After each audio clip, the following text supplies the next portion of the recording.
We acknowledge that Indigenous peoples are the traditional guardians of this land we call Canada, in which we gather here today. We acknowledge the historical oppression of lands, cultures, and the original peoples of this country, and know we have a role to play in the path to decolonization that we share together. We recognize our duty to fight for Indigenous rights to be restored and commit ourselves to the journey of healing. We thank the 630 First Nations, their people and ancestors who have taken care of these lands that we share. Let us take a short pause so everyone can reflect on their own acknowledgement and relationship to the land, and be grateful for the diverse Indigenous peoples whose ancestors have taken care of the land for centuries.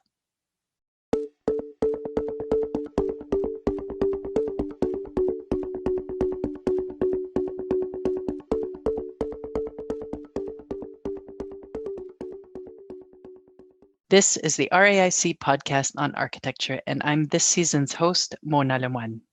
This season is part of a series of activities and events leading into the 2021 Congress on Architecture and the development of a climate action plan. The RAIC 2021 Congress on Architecture will be held on October 4th, 2021, World Architecture Day, and will address climate action and architecture in Canada. In this episode, RAIC Congress on Architecture Steering Committee member Louis Conway talks with Seth Klein about mobilizing Canada for the climate emergency. Louis is an architect licensed with the Architectural Institute of British Columbia, a certified project management professional, and a member of the Royal Architectural Institute of Canada. Between 2014 and 2019, Louis was a member of the Architectural Institute of British Columbia's Post-Disaster Response Advisory Group and supported the post-disaster building assessment training for architects and related external stakeholder engagement.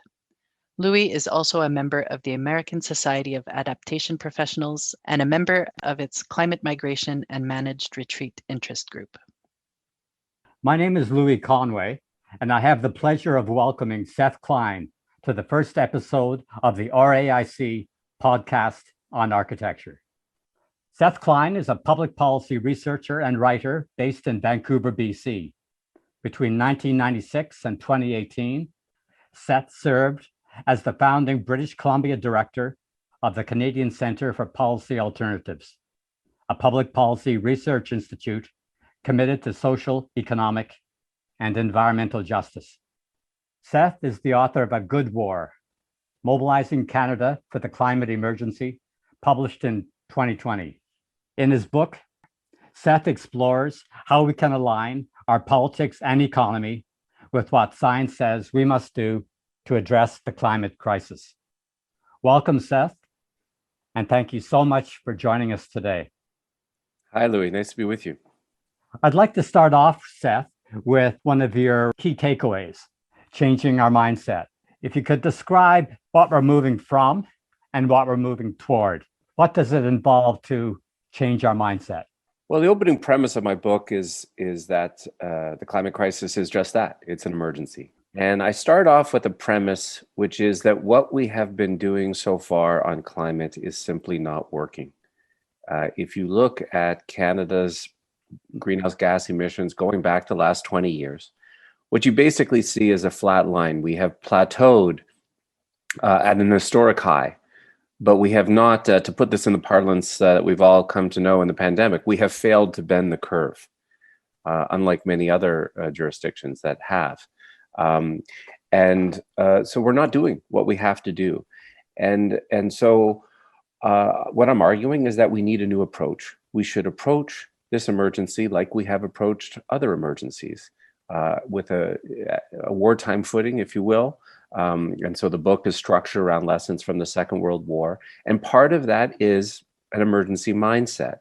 And we've all had a flavor of that this year, right? That we now have a sense that if the public and our governments are to approach crises as they are, emergencies need to look and sound and feel like emergencies. And that's not what the climate response has been thus far, but it needs to be. Yeah, you referenced emissions, and buildings are a big contributor to those emissions. Globally, buildings contribute 40% of emissions. So that statistic, that number will apply to buildings in Canada as well as major contributors to greenhouse gas emissions. Yeah, buildings are a big piece. In Canada, they're not that high. In part, they're not that high because the extraction and export of fossil fuels in Canada is 25% of our emissions. And so everything else is relatively smaller than the global average. But buildings in Canada are about 10% of our emissions. And that's only kind of operating emissions. Right? It's not capturing the cement and concrete, for example, that would be counted under industrial emissions. There is no path to zero without figuring out how we get rid of the GHG emissions in our buildings. In your book, you mentioned C.D. Howe as, a prime mover during the Second World War of mobilizing Canada in the war effort. Yes. And I think he serves, from your comments in the book, he seems to serve as a role model for some of the approaches we can take today. Maybe you could talk a little bit about C.D. Howe and what makes him so special as a model in mobilizing for the climate emergency. So as I said earlier, the book is all structured around lessons from the Second World War, and in particular, this remarkable transformation of the domestic economy during the war in order to ramp up military production. From a base of almost nothing, Canada produces about 700 ships, 16,000 military aircraft, 800,000 military vehicles, more than Germany, Italy, and Japan combined. So this was an incredible undertaking, and it was led by this guy, C.D. Howe. Many believe the most powerful member of Mackenzie King's cabinet, and the guy that, as Minister of Munitions and Supply, who oversaw this extraordinary ramp up in Canadian military production during the war. He became if the book has a hero, it's this guy from the Second World War story. And I became quite fascinated by him. He was an American by birth, had come to Canada, and he came to Canada as a professor of engineering at Dalhousie, and then stayed. Ended up going into the private sector, made a lot of money in the private sector before going into politics. Building grain elevators all across Western Canada in the 20s. So he was a builder. His dad had been a builder. His grandfather had been a builder. And he was the only engineer in Mackenzie King's cabinet. He was no lefty, but he became seized with the task of what we had to do in the war. And I describe him as an engineer in a hurry. He was happy to give contracts to the private sector, but if the private sector couldn't quickly do what needed to be done, he created another Crown corporation to get the job done. In the course of the war, he created 28 Crown corporations in order to expedite the military production that was necessary. He also recruited over 100 leading business people to serve as dollar-a-year men during the war, to head up those Crown corporations, to serve as controllers, coordinating all of the necessary supply chains in order to prioritize military production. He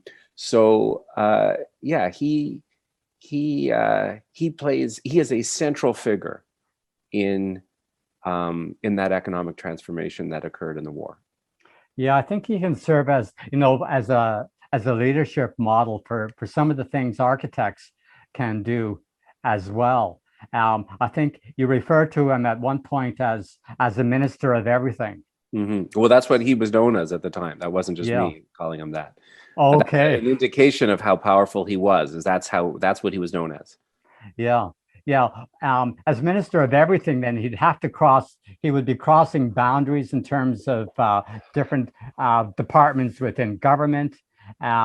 He'd be crossing boundaries in terms of the different kinds of projects he was on. So he was managing a very complex interdisciplinary team to accomplish this. And that's something architects do daily, and their work is cross boundaries in that sense. Well, not only was he doing that, but as I say, he was in a hurry. So he was forever frustrated with the pace of the public sector, of the civil service. And so what does he do? He basically created a parallel public service. He recruits all of these business buddies to serve as dollar-a-year men. And he also, he was always frustrated by the lawyers in the Department of Justice for slowing things down. And any of your members who work with lawyers in government know that those lawyers tend to, be the ones who tell you what you're not allowed to do. He had no patience for this, so he creates his own legal department in the Department of Munitions and Supply, with 3 shifts of lawyers, including a night shift of lawyers. And they're vetting as many as 140 bids a day at the peak of the production, just to give you a flavor of what he's doing to drive speed and scale, which is, of course, exactly what we need to do now in the face of the climate crisis. One term I think that's important is a sense of supply chain. Architects are closely involved in supply chain in terms of needing information about where the product is coming from, the embodied carbon in that product, how long it's going to take that product to come to market in order to, to write specifications for buildings, to coordinate building projects. They need to have their pulse on that kind of information all the time. So I think C.D. Howe is an invaluable role model for many different reasons. So what he does is, first of all, he begins the exercise by taking an inventory of all of the conversion needs, right? Both for Britain and for Canada. And then he looks at what's the existing capacity and how do we fill the gap. And then, as you say, he's carefully coordinating the supply chains. So machine tools, steel, rubber, timber, coal, fuel, every one of those is being carefully coordinated in order to prioritize wartime production and to ensure that rather than competing, all of the producers are getting what they need. And this is a key lesson about emergency. Like, there was a huge role for the private sector in the Second World War, but what they didn't get to do, what we didn't leave to the market, was how to allocate scarce resources. Because in an emergency, you don't leave that to the market. You prioritize what has to happen. Architects, work across many sectors. The public sector, they'll be working in the private sector. So, and they're balancing off a lot of sometimes competing interests, perhaps on the client side, perhaps demands from the public side in terms of permitting processes.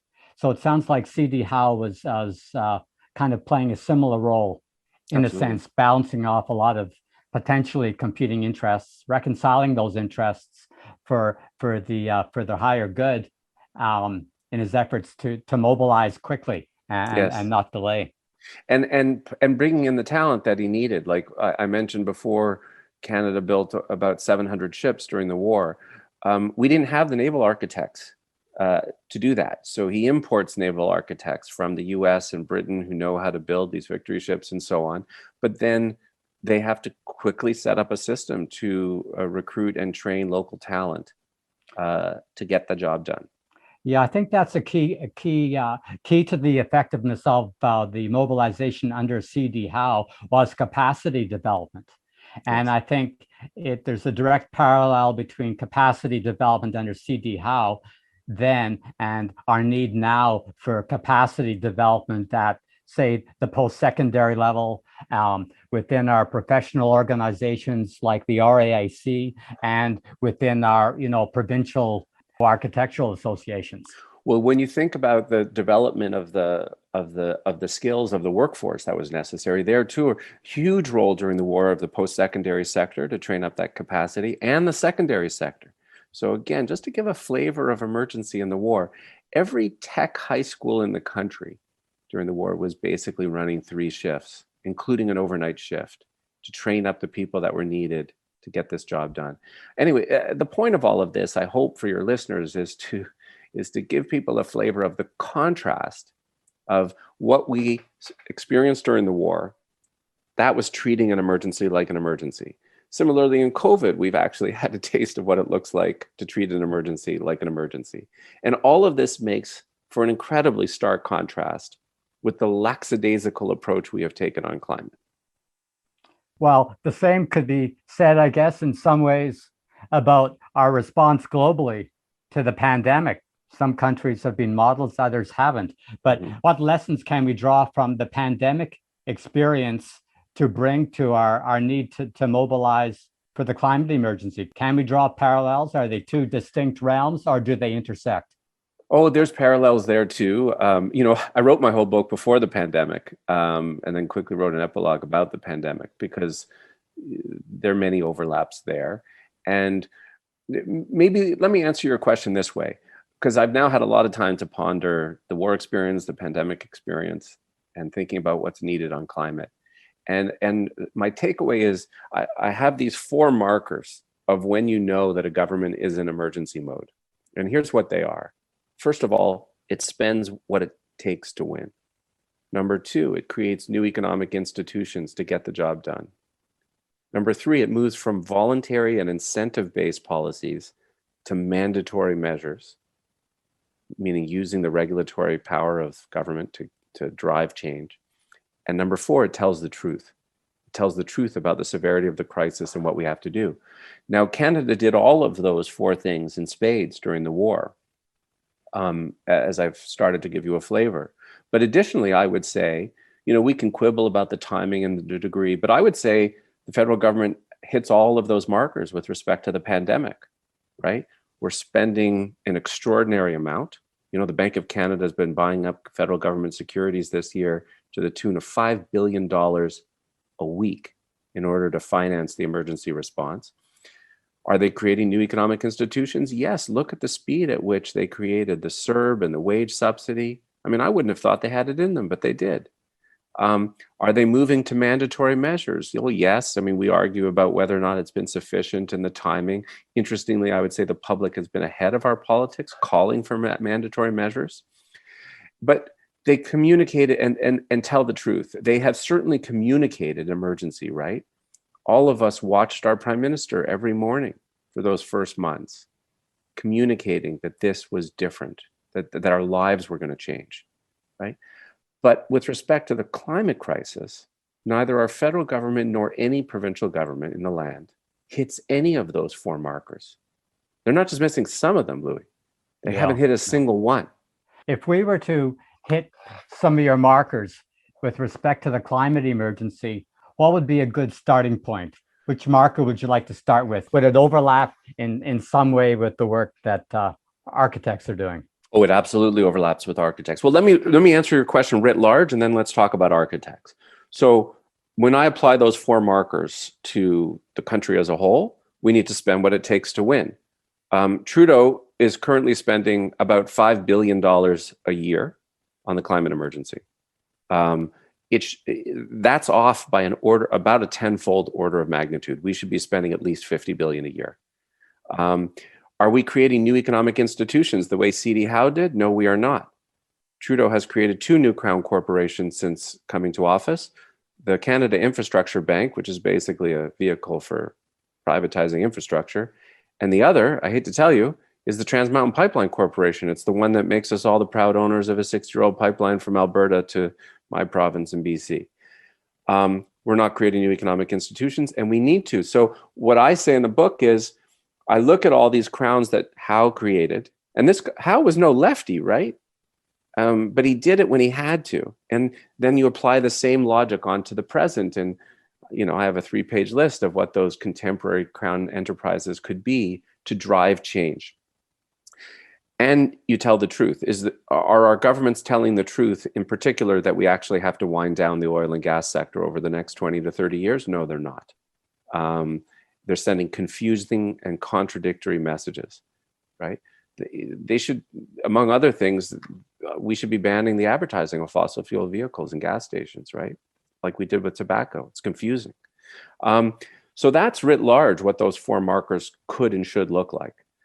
With respect to architects, this is what I like about my 4 markers, if you will, Louis, is that you can apply them sector by sector.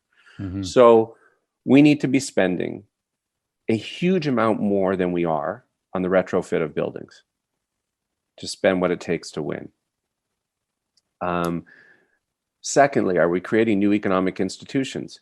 So, for example, let's take heat pumps. Now, I've been through the process of fuel swapping my home, canceling my account with Fortis Gas, the company here in BC, and switching to an electric heat pump.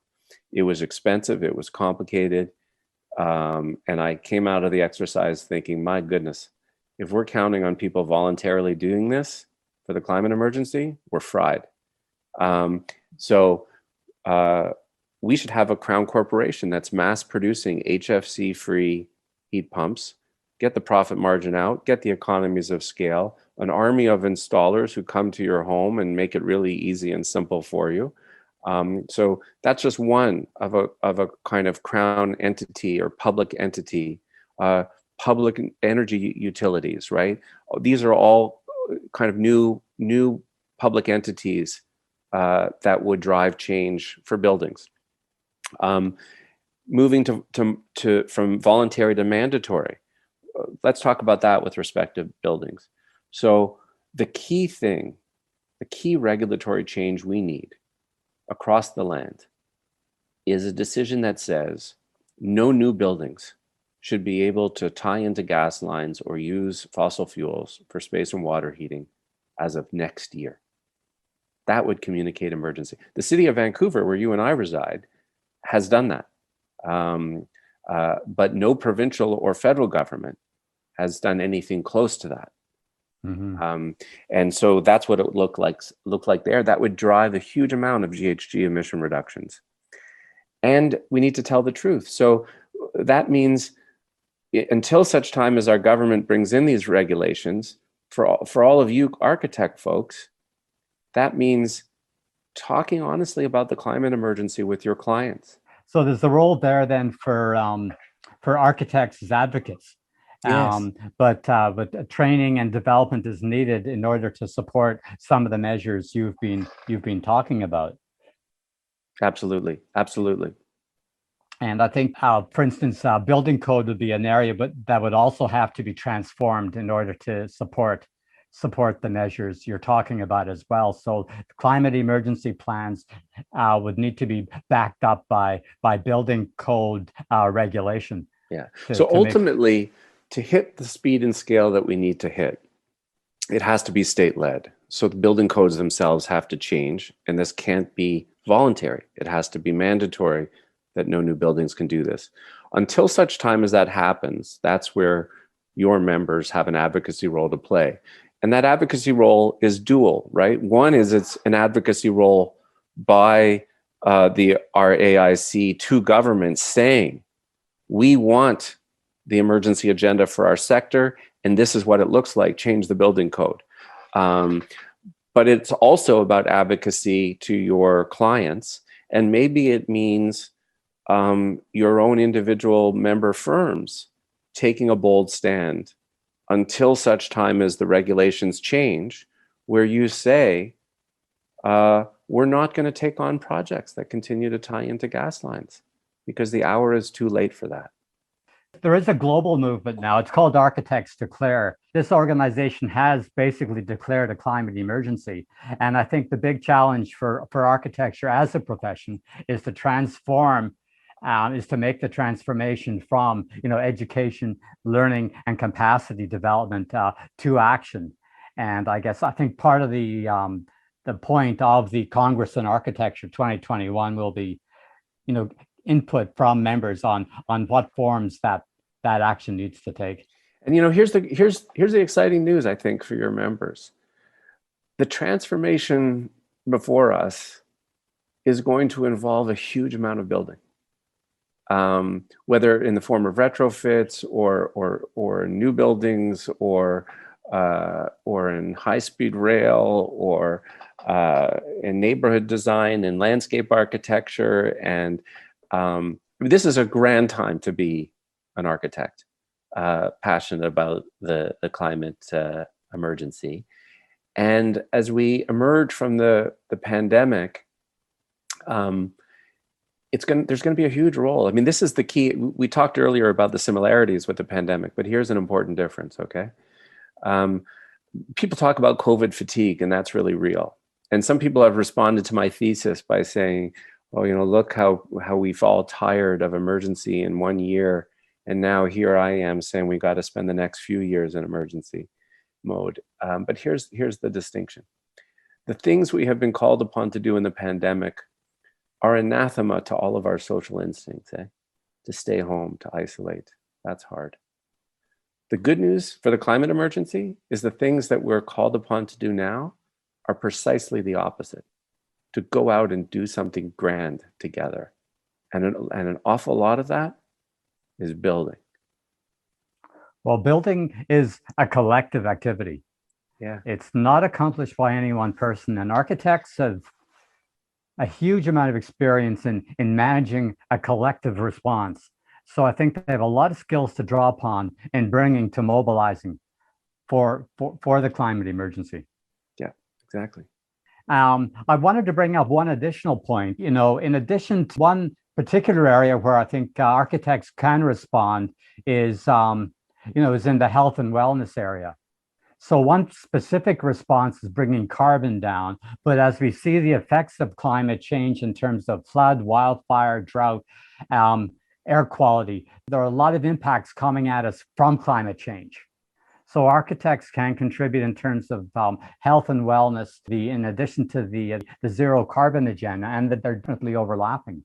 And I was very interested to hear what you've been doing with your house and your heat pump. And I think, we go to our jobs, we work on zero carbon and health and wellness impacts, but when we get home, we also have to, walk the talk there as well, where we act as role models within our families, within our communities. So there's a multi-level response in terms of how we all respond to the climate emergency.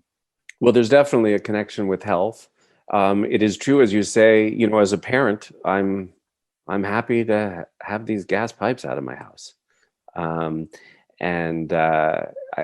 think there's an increasing case on the health front for canceling your gas accounts and retrofitting your home. And the co-benefits from taking climate action in terms of air quality generally, and the connections with asthma and things like that, and just air quality generally.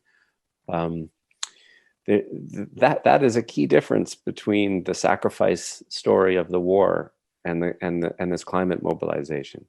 What emerges when we do what we have to do in the face of the climate emergency, what comes out of it is a better quality of life, a healthier life. Yeah, one difference between the war experience and our current experience is that the war experience occurred within a very compressed period of time. The climate emergency is a multi-decadal response. How do we maintain our momentum over a very long time period? Well, yes and no. So, the war was 6 years. It's a long time. I actually think that the bulk of what we need to reset in the face of the climate emergency will be an undertaking over the next 10 years. So is it longer than the war? It is, but it's not dramatically longer than the war.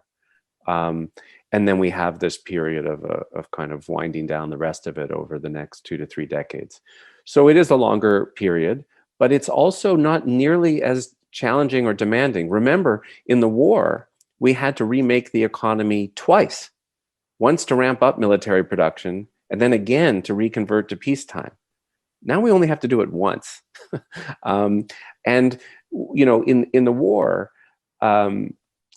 the level of public spending in order to meet that challenge, government spending increased tenfold. I mean, the GDP of Canada doubled in the war. I'm not saying that. I think we need to spend about 4% of GDP for the next 10 years, and we will accomplish a huge amount.